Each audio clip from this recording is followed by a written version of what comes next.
Well, hello there, you beautiful people. My name is Willow, and welcome back to Supreme Commander of Forged Alliance Forever, where today we're going to be casting a 4v4 on adaptive Hilly Plateau. Without a further ado, let's go ahead and start introducing our players. Team 1 at the top, Team 2 at the bottom. We're going to start in the west and go to the east, and we're going to start with a blue Cybran going by the name of Joker. And they went first land, which is pretty cool. Then down to the southeast, we have a Battle Moose Pink UEF going first land by the name of RLO. And then over to the further east, we have a Purple Seraphim going by the name of Surrey. And they've gone first land. And then last but not least for Team 1, we have Permutation, a Green Seraphim going first land, and that rounds off Team 1 from west to east. Let's go ahead and go east to west for Team 2, starting with the Cyan, best color by the way, Aeon player going first land by the name of Athanasois 2104. I said that wrong, I butchered it. We all know I'm bad with names apparently, it's a fucking meme, but we're gonna go with Athen. And then to the west, we have a purple UEF going by the name of Legend Lore 2. And then to their west, we have ourselves a red or maroon UEF going by the name of Terran. And then last but not least, we have a gray Cybran going by the name of Suchcom, and they all went first land. Nobody went first air. I didn't mention it for some of them. Every single one of these players went first land. Let's go ahead and look at the game quality. It is 91% up there in the top corner, showing you that this game is pretty damn well balanced. And then over here we can hold Control Shift to see that there's a lot of reclaim on this map, but it's mainly just along this center line right here, this kind of axis of the map, and there is a little bit in the back, but most of it is right up here in the middle. You can see that zooming in, about 4,000 reclaim in just this small little area. So we are going to see the comms get out here and battle it out for some of that reclaim. We don't see any super early harassment. We do see some Selins over here. Selin not the most threatening of T1 labs, especially considering it is a T1 armor combat scout. It has less damage, can't fire in a full 360 degrees, I don't believe. At least it used to not be able to. Meanwhile, over here we do have a Mantis and a Mole out trying to find some shenanigans to get involved with. And yeah, we do have an Engineer going down to that little bit of a Selin harass, but yeah, that's death. Walking straight into the death against this Aurora T1 light tank. And over here in the middle, we can see that Surrey is in a little bit of a difficult position, going up against two UEF comms that are just running him down. Of course, you do see the comm of RLO coming over to try and assist with this situation, but Surrey in a very bad spot, falling down below 6,000 or 7,000 HP now, in 6,000 HP range. And we do have the comm of Joker and the comm of RLO here now, which are going to be making quite the splash on the scene, using a factory build to try and interrupt the movement, but Terran getting focused down quite hard right now. Possibly going to be an ejection or a dual ejection. We do see Surrey and Terran both getting very low on health, and it could be a very early ejection for both teams. These are mirrored players. No, they are not mirrored players. Terran is in a western slot, whereas Surrey is on an eastern slot, so that could be a very interesting trade, but it does look like both teams are going to back off, neither team wanting to sacrifice a player in order to kill an enemy player. And overall, that trade would have been relatively even. Both players are 1200 rated. And we do, of course, have to look at Legend Lore, who is now kind of in the hot seat. Legend Lore could be focused down by multiple comms at the moment and cannot rely on Terran for support. Meanwhile, on this western flank, we can see a bunch of Mantis out from Suchtcom are getting a bit of work done, stopping the build on that mass extractor, even killing it. And over here we have a little bit more harassment going on. Joker is trying to get up enough spam to try and deal with this, but a lot of early pressure out from Suchtcom. Meanwhile, in the eastern flank, we can see kind of the opposite. It does look like more of the land is currently in the control of Permutation, but we're seeing a massive amount of factories come up for Athen, who could possibly be holding this off very soon. Has many more factories already than their opponent, Permutation. Meanwhile, here in the middle, we can see Legend Lore is pushing forward for some reason against 4 comms. All 4 comms from Team 1 are over here in the middle grabbing Reclaim. Speaking of Reclaim, overall, Team 2 has gotten the better end of the deal as far as Reclaim is concerned. Possibly from reclaiming better in their own base, or the fact that they had 2 comms out to the middle so early. But it does look like that gap is closing ever so quickly, and then we will probably have a relatively even economic game here soon. It does look like Team 2 is ahead by just about as much as they've reclaimed more. Just a few thousand more mass worth of reclaim, making them ahead on the total mass charts. Of course, that reclaim could have possibly gone into T2 mexes, being able to boost the economy. Meanwhile, a inferior number of Mantis is getting a lot of work done over here as units are just coming in one by one, and these 4 Mantis have ended up killing many more Mantis than they ever deserved to because of poor pathing out from Suchtcom, and it does look like Suchtcom is going to start losing ground over here as even RLO is coming out to try and assist in the spam efforts of Team 1.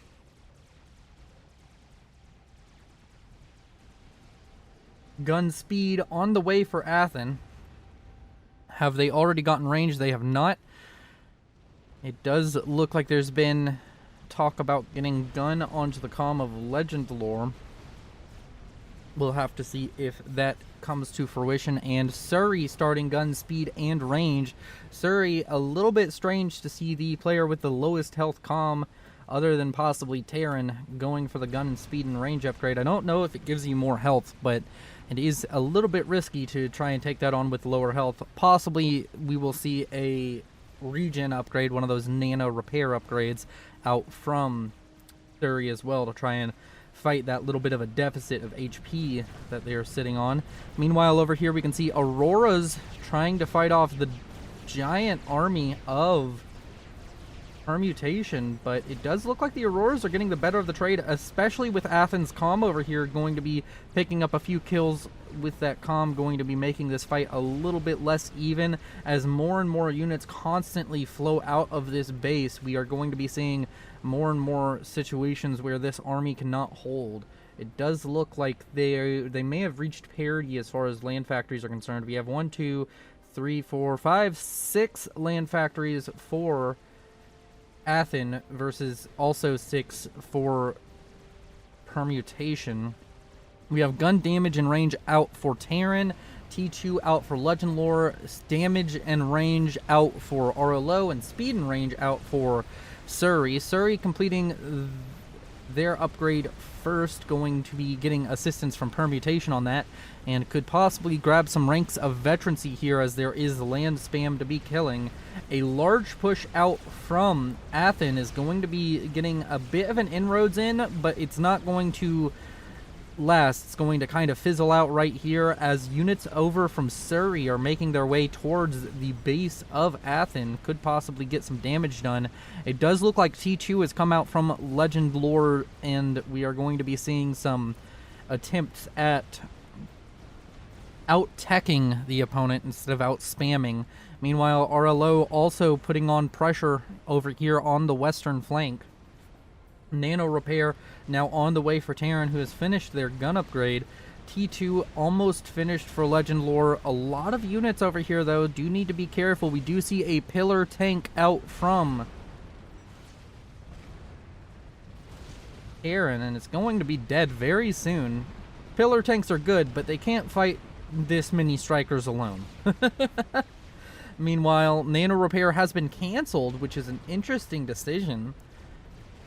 I wonder why. Maybe taking too much economy and couldn't get out quite as many T2 units. Meanwhile, we can see that Legend Lore is over here with the T2 upgrade on the comm, and Surrey is going to be targeted down a little bit as units from Legend Lore come over here. We can see that Surrey is currently at around 1500 HP and falling, and this could be a very dangerous situation, and it does look like Surrey is going to get away with the help of RLO's spam. Legend Lore is starting to push forward and doesn't really have the support needed to survive this, but Surrey is turning back around. Why is Surrey turning back around? Why is Surrey stopped? Legend Lore now down to 7,000 HP and falling quickly. Surrey is in a very dicey situation, and the comm of Legend Lore dying till it kills off Surrey. The comm explosion killed off Surrey. What in the world? How? That looked like it was so far away, but I'm guessing that Surrey just had so little health that it just like barely scraped the paint and the ACU exploded. That was insane. Either way, that is a very early comm trade, and it's a relatively even comm trade as it's taken out these two players right here in the center right position for each team, the center eastern position, and that is going to just sort of make it to where the far east players on both sides need to expand and need to re-grab this territory, and they can duke it out on this side. And meanwhile, on the western flank, we can still see that there is a large war being waged at any given second. T2 land factory being built by Mantis, which is a funny little thing to watch. And we do have a bunch of PD being spammed up by the comm now. The Mantis still assisting this. These Mantis, of course, having that pitiful, I think it's like 1 or 2 build power. It's such a small amount of build power, honestly. It's crazy. And over here we do see Mantis on Mantis action. And it does look like there might be a little bit of salt going on. Let's just go ahead and check. Let's just see. Wow, Terran, that was your fucking guy. Talking about RLO's spam that came in flanked over Legend Lore. Nice suicide from Surrey. You're the suicide. You came up too far. Yeah, it does look like Legend Lore is a little bit salty, thinking that they didn't need to die there, but honestly, Legend Lore, you did walk forward. You did not have any spam of your own. You didn't have a gun upgrade. You had T2. You could have started building a fire base. Meanwhile, Joker over here is being pressured quite heavily by this. The rhinos coming out of the base are going to be helpful, but the comm of such comm is coming out to kind of just stop that in its tracks. We do, of course, see some pillar tanks that have been gifted over, probably out from Terran, gifted over to such comm, and that is kind of negating the tech advantage that's currently held by Joker, along with overcharges out from the comm, killing off these rhinos as soon as they show up. That is a very dangerous situation. Meanwhile, over here in the middle, we can see Terran still on precariously low health, sitting around 3,500 HP, is coming out here, getting off some kills, going to get another rank of veterancy, but is in a dangerous position as a lot of units are streaming in out from Permutation towards the base of Athen, who has gotten up a T1 PD and has more queued up, but that is probably not enough. Needs to get spam out here ASAP. We do, of course, have these T2 units out from Terran attempting to try and salvage the situation to stop this, and it does look like Permutation decides that this is not the correct way to assault this position, deciding their units are way too spread out to deal with this, and the T2 pillar tanks could just come in and cut off any reinforcements very easily. We do have Spectre gunships coming out from Athen, and that is a possible thorn in the side of Team 1, who has had, I wouldn't say complete control, but has done quite well for themselves in this match. They have been able to get a few more better punches in, but overall it's still a relatively even game, whereas Suchcom is over here just constantly killing off units, constantly getting more and more veterancy. Looks like they're about to hit 2 veterancy, as they probably are going to kill off another pillar tank.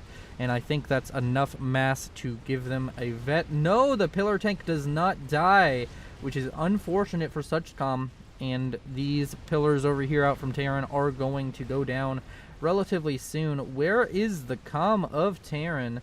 It does seem to be over here near all these pillar tanks, and this could be a problem. I don't know what button I hit, but it sent me back to the main screen.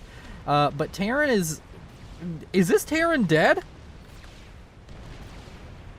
This might be Terran dead. Terran does get a rank of veterancy, but getting shot at by all of these pillars, going to try and get underneath a parashield, possibly going to manage it. And we can see that he is going down quite quickly on health, down to 2,000 health and below. The health is going to be coming back relatively quickly, but still at the same time, this is a lot of pillars, and the spam and the parashields are all exhausted. There's nothing here to help, and that's going to be the death of Terran. As their mushroom cloud soars into the sky, we will be seeing this game go on further. And that is, of course, an unfortunate ejection. Does make this game a little bit less easy for Team 2, but Team 2 does, of course, have Athen over here, who has been sitting over here getting a lot of eco up. As we look at the overall reclaims, Athen the leader, and then 12 and 13,000 for all Team 1 players that are still alive, and 12,000 for Suchcom, whereas Athen sits at, of course, 18,000. As we look at overall ecos, we can see that Athen does seem to be in the lead with about 75 mass a second versus 45 of his teammate Suchcom. Permutation sitting at 46, Joker sitting at 42, and Arlo sitting at 53. So Athen has a huge lead on this game economically and could start to produce a massive issue for Team 1, as it does seem that Athen has expanded towards their teammates' dead base, towards the base of Legend Lore, much more efficiently than Permutation has been able to expand over towards Surrey's old base. And over here we can see that a bit of a push is coming in towards the base of Suchcom, trying to get up some T1 PD to help with this situation. Suchcom's comm also coming back.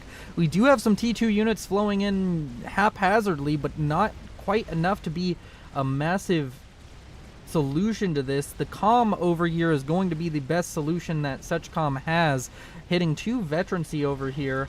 And it does look like that comm has both gun and stealth upgrades. And it does look like this attack's going to fizzle out a little bit, but not before these units kind of try and cut off the expansion possibilities for Team 1. Or no, for Team 2.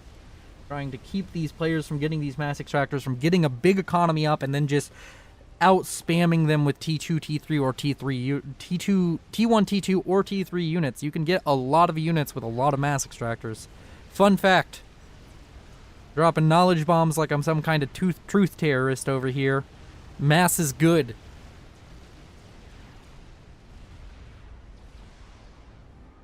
But with that, we are seeing a heavy focus on air out from Team 2. We are seeing now a bunch of Spectres coming out, more antis than any other player in the game.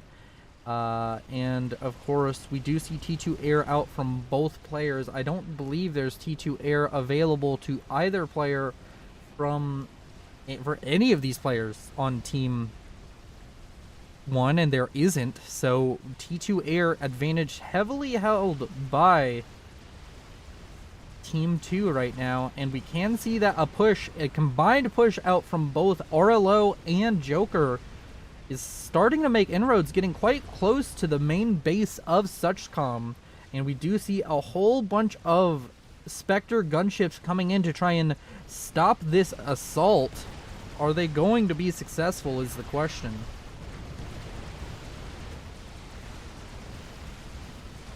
And it does look like these Spectres are starting to put dents into this, but the Spectre is not the best thing for killing off spam. With those giant alpha cannons, sure, every shot will kill off something, it feels, but there's so much here, and they have such a slow rate of fire. It's going to be very difficult. T2 Pigeons and shields going down en masse over here, and we can see so many units is dying to this. And of course,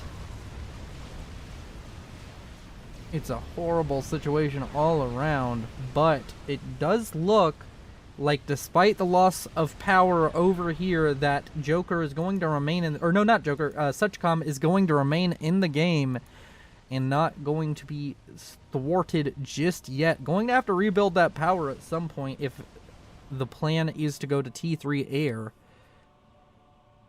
Gonna need that power for the T3 Air upgrade and for building. Oh, we do see some power being gifted over to Suchcom out from Athen, keeping their teammate in a good footing to continue fighting this 2-on-1 war that seems to be constantly going on. We have the Spectres being gifted over as well as some Renegades over here. This gunship force is getting quite scary. It could even result in a snipe if we see some kind of misplay out from Team 1. We will want to see a lot of flak coming up, and that is indeed what Joker is doing.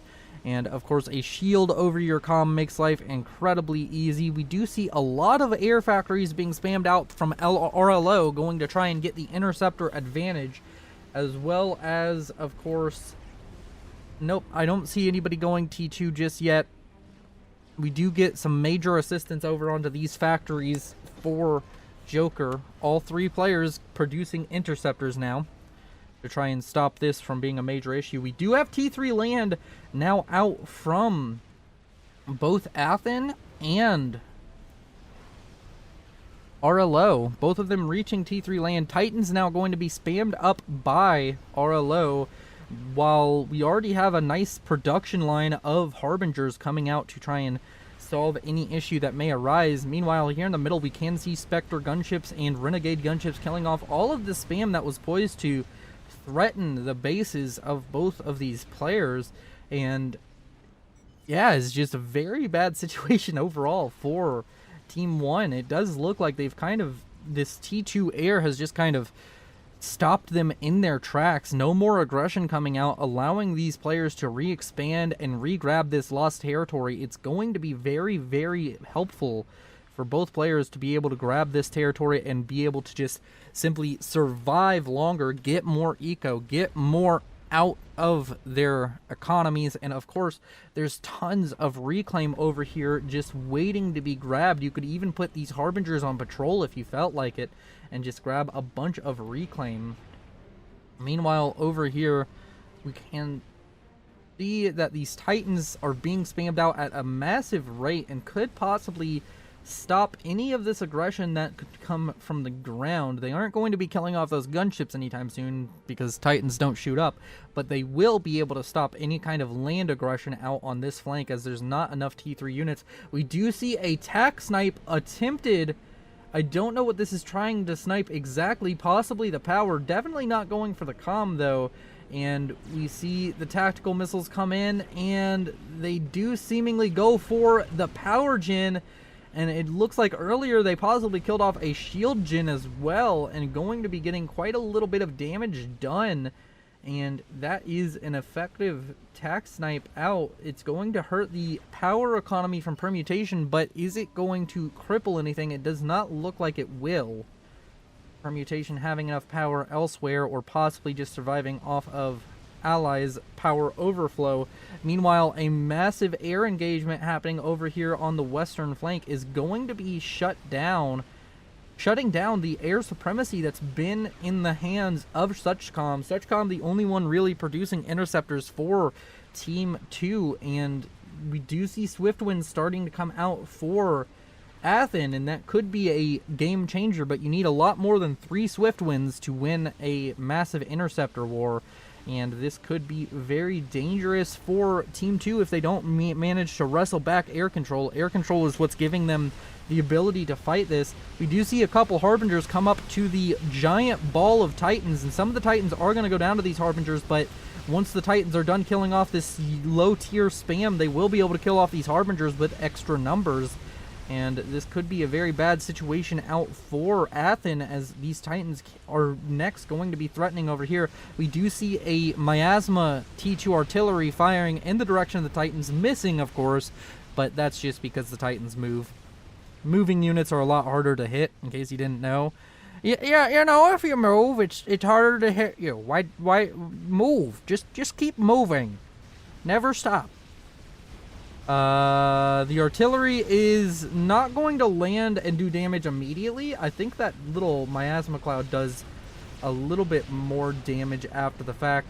These units getting rather far into the base of, or rather close to the base of permutation, but not quite going to get anything massive accomplished. Could head north still and attempt to kill off some mass extractors, but the Titans are now on the case, going to be trying to kill off these Harbingers. The Harbingers, of course, better than Titans, and as long as they can continue to keep it as this kind of uneven footing, but it's not going to happen. I was going to say, as long as they just keep running and there's only a few Titans firing at them at any given time, they definitely could possibly clean up these Titans for a moment. Meanwhile, 4 more Harbingers showing up, and just bunches and bunches of Harbingers showing up every single second to try and help with this. Meanwhile, on the western flank, we can see Loyalists fighting off against Harbingers and Bricks. I don't believe the Loyalists win this engagement, but it is going to cost both sides quite a little bit of unit pressure, and we can see a lot of reclaim coming out from Suchcom. Both Suchcom and Athen are reclaiming quite a bit. Suchcom at 28,000, 32,000 for Athen, versus 27,000 for Permutation, 21,000 for RLO, and 17,000 for Joker. All of these players, of course, doing their absolute darndest to try and get an economic advantage and just push the other players out of this game. We're not seeing very many attempted snipes. Of course, these gunships have finally been thwarted, taken down. We do have T3 air out now from Suchcom, going to need to get up a T3 power gen, and it does look like one has been queued up. Actually, 2 have been queued up in response to this, going to be trying to get a bunch of ASFs up, and we do have a Tsar queued up. The second this comm is done getting T3, we are going to be seeing a Tsar be built, which is a very interesting tactic. I mean, honestly, as long as your enemies don't have T3 air, a Tsar is a great idea. You just don't fly it into SAMs, and you kill off everything that doesn't have a SAM around it. Or actually, you need a bunch of SAMs to kill off a Tsar, of course. But still. Meanwhile, over here we can see Bricks doing brick things. Just walking their happy little legs over. Is it just me, or do bricks look like, you know how, like, I don't know, like whenever a kid walks with their legs kind of crosswise, I don't know what to call it. They have their like heels out. It's kind of what the brick looks like, doesn't it? It looks like it's walking with its heels out. The brick is just a fucking toddler. Either way, over here we can see that a T3 force that is much more scary than the last one on approach is over here. And with that shield disruptor, these Titans are a lot weaker.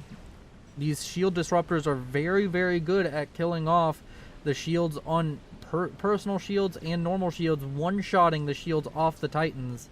Of course, not very useful after killing off that shield, but still able to do quite a bit of damage.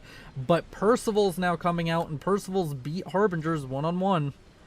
Percival's some of the best ground units in the game, only really rivaled by the Brick and, of course, Experimentals. But even then, some Experimentals, you don't want to go up against a bunch of Percivals with most Experimentals.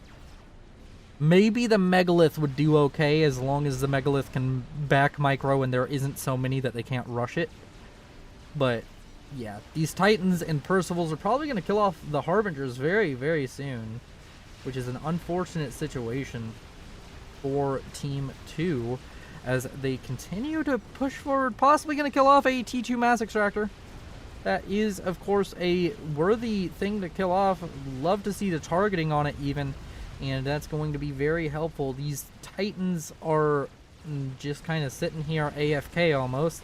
And then we have Percivals that are going to walk forward and try and kill off these Harbs. The Harbs just being kind of a harassment threat, kind of being very annoying. We have a bunch of harbs over here towards the comm of Permutation. Permutation does have a gun comm that seems to have nano regen, possibly. Just a very tanky, very nice Rambo comm, so these Harbingers aren't even really a threat, as the Harbingers go down to a few overcharges and the comm itself. The T2 land HQ taking some damage, but is going to survive. Permutation throwing a bunch of mass over to Joker, and Joker is building a spider, a Monkey Lord experimental spider bot. And that is going to be very interesting, as the Tsar is also on the way. The Monkey Lord may... It kind of depends. If the Monkey Lord can be finished in time to walk across the map and do massive damage, then this Monkey Lord is worth it. But the second that Tsar is out, the Monkey Lord is useless almost. So, we will have to see how that pans out. Meanwhile, we do see in the middle over here that these bricks are fighting off quite the army, and more Percivals are showing up to deal with the bricks. So, it's going to be a very sad day for these bricks. These bricks are just going to be like, well, I'm going to toddler waddle my way to death now. Thank you very much. That is, like, just the best word to describe how they move. They fucking waddle. I mean, a lot of units in this game really do waddle. But bricks, more than anything else, are the waddliest. Except for maybe, like, I don't know, who else waddles? Percivals don't waddle. They have, like, a strut. Look at that. Percival's got, like, confidence when they walk. They got, like, a strut going on. The Titans waddle? No, not really. Yeah, I don't know. The bricks are just a very waddly unit.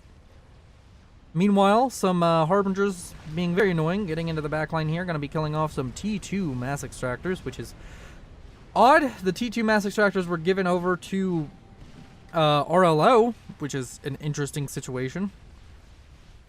Meanwhile, yes. Give your mechs if you cannot spend. I have 10k mask for T4. How is your mass? There is a lot of reclaim talking to Athen, and Athen doesn't respond. Let's see, what else is going on over here? Can you not? You came up too far. Can you not? Oh, that was Terran whenever he was gonna die, or possibly with the run by. I don't know what this yes is to. Use your comm, Athen. What? Athen is using their comm to build the... what? I'm very confused. Meanwhile, Bricks and Percivals duking it out over here. Does look like the Percivals are outnumbered, so therefore are going to run the fuck away. Going to get some pot shots on as they slowly succumb to the embrace of death. Hoplites also firing some shells at the Percivals. And we do, of course, have ASF now out and a lot of Corsairs now out for Suchcom. Suchcom could be in a position to cause massive damage. Does Team 2 know? Or does Team 1 know? Team 1 does know that that is indeed a T3. Also, do we have any salt in these? 4 TML radar. Okay, no salt. Wait, where are you going, T3? Okay. You know what? Reclaim. Woohoo. Oh, Jesus. I set the game speed down. Yep, this is a professional cast. I can't do anything right. Don't worry about it.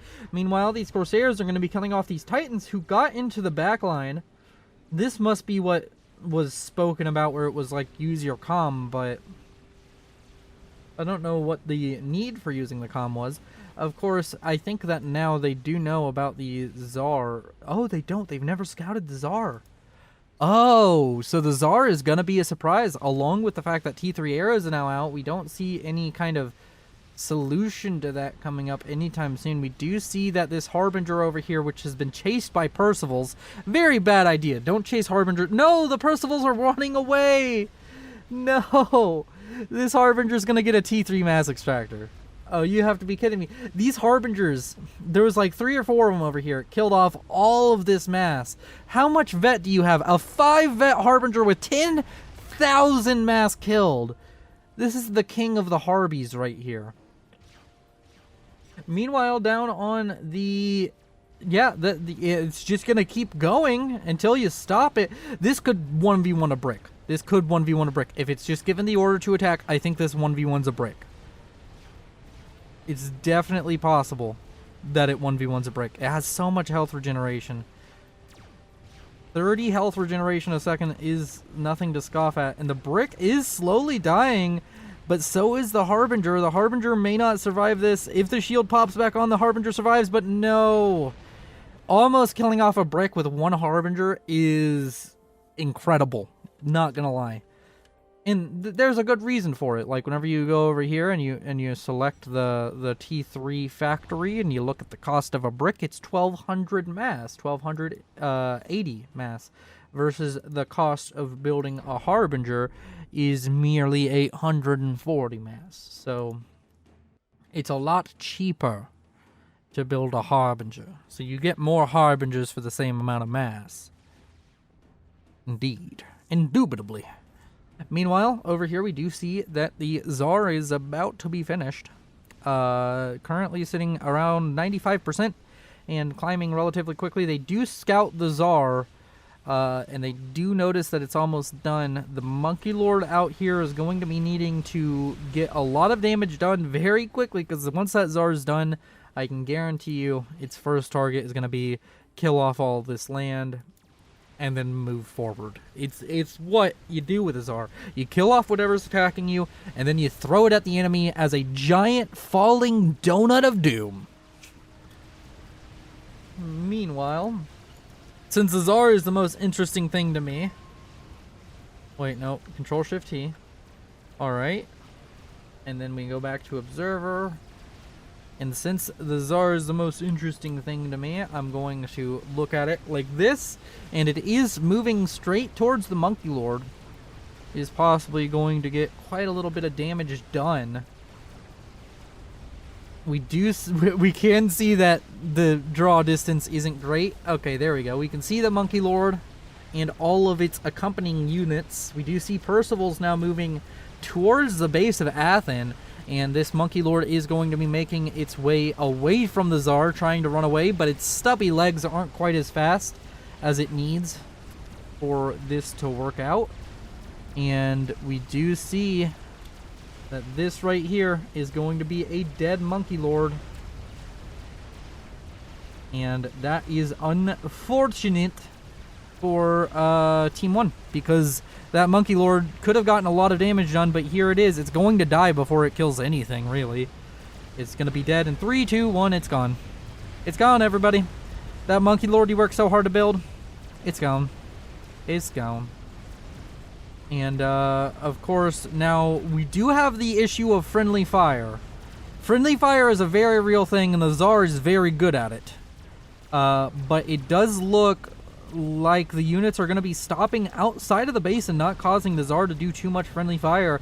In fact, Joker helping the enemies in not just throwing the units into the middle of the base.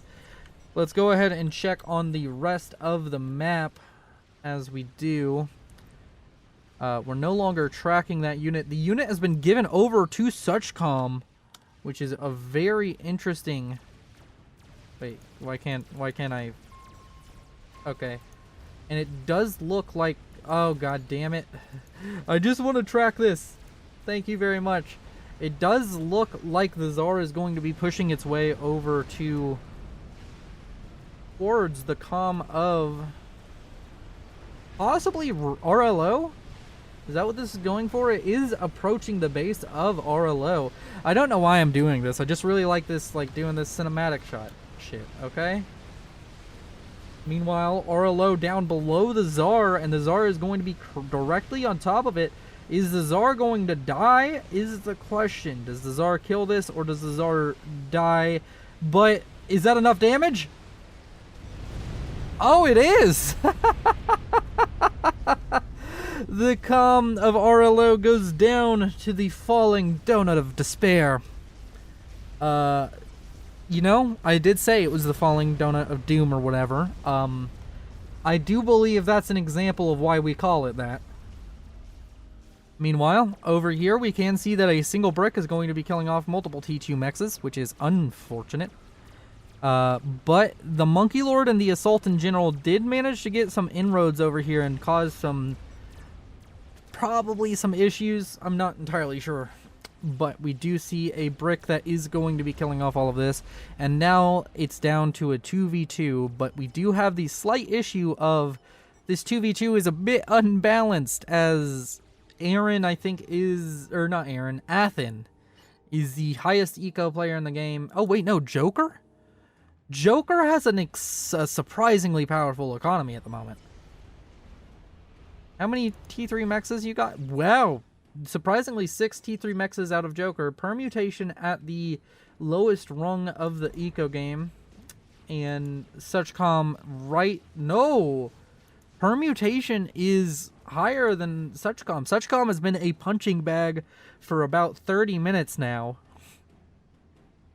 And is feeling the effects of that. So, in reality, Team 1 is doing a lot better economically. So, despite all of the trades, it is now still in the lead for Team 1, having accrued almost, over 100,000 more mass this game. Didn't even notice that. And as we take a look at Reclaim one last time, we are going to see that the players are all at ridiculous levels except for Joker. Joker's at 25,000. That's a release. That's okay. You're not ignoring Reclaim. But 50,000 Reclaim, that's when it starts getting kind of ridiculous in my opinion. You're reclaiming enough to build experimentals at that point. So yeah. I mean, I guess Joker could build like 3 or 4 different experimentals. You could build, let's see, Tempest is 22,000. Monkey Lord is 20,000. Atlantis is 12,000. I think the Fat Boy is more than 25,000. So you could build quite a few experimentals, actually, with the mass reclaimed from 20,000 even. But still, we're no longer looking at that. We're going to leave this over here. We do have a Corsair Snipe that was attempted, but it did fail. So that is super unfortunate for... way too many Sams. It's super unfortunate for the Team 2, who honestly, sniping off Permutation would be quite possibly the end of this game. That could have been a game-ending play, but there wasn't enough Corsairs, there wasn't enough damage output to make that happen, even though if there was some good scouting, we could see that Joker is relatively unprotected. Joker in a very bad spot. And we do see that T3 era has been achieved by both players of Team 1. And we have a Monkey Lord here. We have a Megalith being built with all of the Reclaim being scooped up by Joker. And we can see Joker went from 25,000 to 40,000 in no time. So yeah, very interesting. We have Cloaking finishing now for Suchcom. Anything else going on as far as that's concerned? Laser on the way. You done, Joker? We're never going to get air back. Law, way too many Sams. Going 1 air now. E, please. Alright, so we do have Laser on the way for Suchcom. And Cloaking already finished. Going to attempt to possibly sneak into one of these bases and kill off a comm. Even would be able to kill off this super beefy comm of Permutation as long as nothing interfered with the fight. We do see a ton of Othams and Ushas. Usha.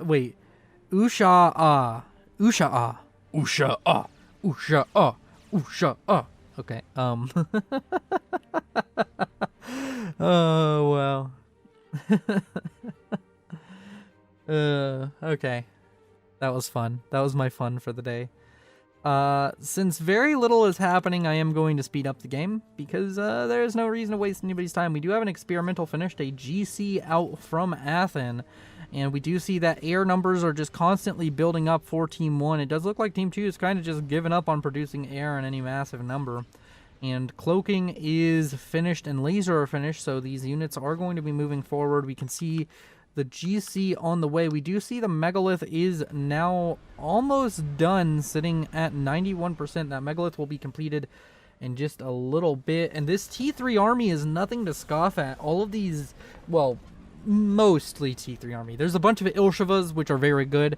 You have a bunch of Othams. You have a bunch of Sniper bots. These are able to fight a experimental if needed. A whole bunch of Harbingers, and of course GCs. One GC, of course, on the way. We do have some Redeemers out to try and help with this. Still some Swift Winds out for Athen. Meanwhile, all of these Othams are kind of on a course to intercept this. They don't quite know what this army is, but it does now get revealed that there is a GC, and the megalith is completed. Scout green ASAP. Possibly. Yeah, might be a good idea. But overall, air control is definitely in the hands of Team 1 now. Team 2 desperately behind as we check on the ASF numbers. 24 versus Joker alone has more than 24. Joker has 50. Twice as much. And then Permutation even has 20. So more than triple the number of ASF are produced by Team 1 over Team 2. A massive air advantage. Joker over here has been quietly just building up this game and producing a lot of eco and using it very well. Meanwhile, over here we can see that the Galactic Colossus is starting to make its way forward. And is going to stop for a second and then continue walking. The GC is going to make it very close to the base now. We don't have anything. Is there anything coming out to stop this? We do see Corsairs starting to be spammed out to shoot the GC as we speak. The Monkey Lord is trying to catch up in time to deal with this. The GC is going to be picking up some of these T3 units and getting a lot of kills out of this. The GC trying to make its way to the comm. The GC still at pretty much full health, and a bunch of Harbingers assisting as well. Permutation could go down at any minute. 20,000 HP on that comm. It's going to take a little while to burn through it.